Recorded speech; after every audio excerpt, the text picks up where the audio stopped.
Possession by Tyler Fontaine and Jade Blair. Dedication. Dedicated from Tyler to A. I love you and appreciate you immensely. Thank you for being my North Star when the world felt impossible. Note from Tyler. This story is based on true events. My story and the stories of millions of others. Almost everything you read in this book actually happened. The U.S. healthcare system is a horror show all on its own, so I told the truth as I saw it. Thank you for opening this book. Chapter 1. The first thing Claire noticed this particular morning was a gentle tapping against her eyelids. At first, she assumed it was just a lingering dream, but when the soft pressure returned, and this time a raspy meow echoed right above her face, she realized exactly she was in trouble. She groaned, turning her head away from the unwelcome intrusion. Don Roberto, her persistent ginger cat, meowed again. She mumbled into the pillow, one arm flailing in a half-hearted attempt to shoo him, and he hopped back just beyond her reach. The next thing she felt was a warm, furry forehead butting against her cheek, followed by loud purring and a bit of drool. Her eyelids pressed tighter, and she rolled over. "Go away," she slurred. At least 10 more minutes would have been wonderful. But Don Roberto had other ideas. He went quiet for a beat, then climbed onto her chest and settled his considerable body weight there, purring like a small engine. "Seriously?" she mumbled. The cat responded by gently rubbing his face against hers in firm, repeated strokes. She could feel his whiskers tickling her nose. One paw pressed at her shoulder, another found her collarbone. "Don Roberto," she pleaded, but her voice held no real authority. He purred louder. Resigned, she cracked an eye open and found herself staring into Don Roberto's huge gold-green gaze. "Fine," she said, giving in, pushing herself upright. "I'm awake, okay?" He hopped off the bed, leading her towards the kitchen, tail held proudly aloft. Claire sighed, stretching as she shuffled after him. "You're lucky you're cute," she muttered, setting out canned wet food on a plate. The smell of stale coffee from last night nearly made her gag. Before she actually left the bedroom, Claire thought she heard a faint sound at the window, a soft tap against the glass. She paused mid-step, half expecting to see a branch scraping or a bird perched there, but the window was still. From down the narrow hallway came the sound of a turning wheel and a soft grunt. A moment later, Autumn appeared, pushing herself forward in her manual wheelchair. Her purple hair flopped over one eye, and she offered a small smile. Tapping the screen of her speech device, she made it say, "Morning." The greeting was echoed by her caretaker. "Sleep okay?" As always, she scanned Autumn's features for signs of pain or new illness. Her cheeks looked pink, which was usually good. Then she responded by typing, "Fine." Before they could settle in for coffee, it was morning medication time. It was a routine of careful checks, pills lined up on a clean but old folded dish rag, accompanied by a half glass of water and a half-filled notebooks, filled with scribbled notes of any side effects or changes. Autumn managed a wry smile, tapping her device to say, "So far, so good." Claire let out a breath she hadn't realized she was holding.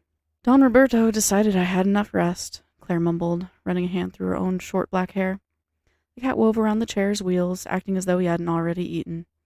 Autumn gave him a quick scratch behind the ears before pointing to the coffee pot with a hopeful look. "No dice. It's leftover sludge," Claire said, grimacing. She started a fresh pot.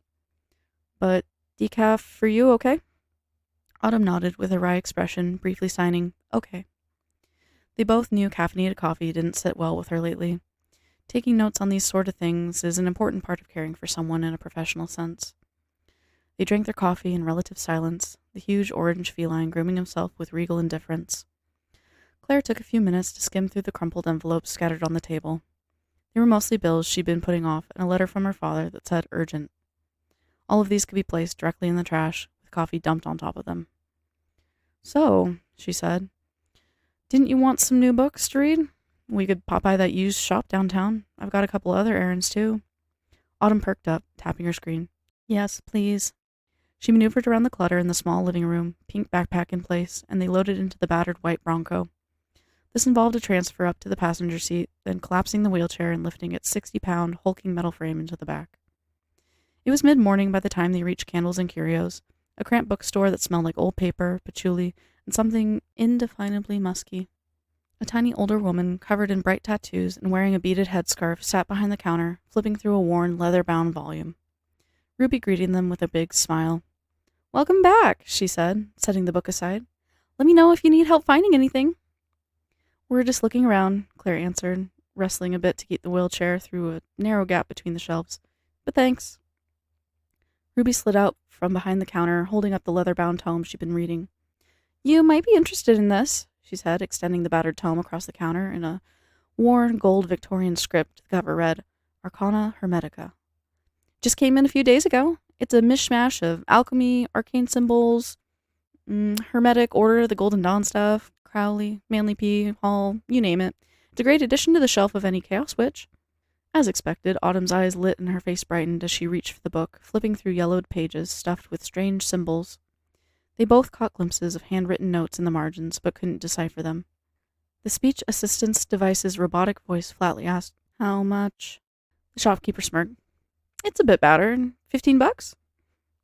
Claire frowned at the thought of spending money on something so random, but if it made her friend happy, she couldn't say no. Sure, she said. We'll take it. She spotted a used paperback of The Razor's Edge on a nearby rack and grabbed that for herself. And this too. As the two women left the shop, the caretaker ran her fingers through her thick and short black hair, from the bangs backwards, then she glanced at the Arcana Hermetica. I wonder what sort of journey this book has been on, up to finding its way into your hands. On the sidewalk, Autumn set her wheelchair's brake and flipped through the yellowed pages. She paused at a cramped note in the margin, tapping its edge so Claire would lean in and read aloud. Beware the angels and demiurges. They crave worship above all and feed on lament. For an instant, the world around them felt strangely still. A tingling unease ran up Claire's neck as she spotted the symbol beneath the warning, a ring of countless eyes wreathed in precisely etched, jagged flames. She glanced at the old silver bracelet on her wrist. Hard to believe it had been almost a decade since she received it from her father. Autumn rubbed her wrist and flexed her fingers. Everything okay? Claire asked under her breath. A small nod and the sign for lightheaded was the only response, paired with a wavering smile that did nothing to ease Claire's growing sense of dread. She closed the book.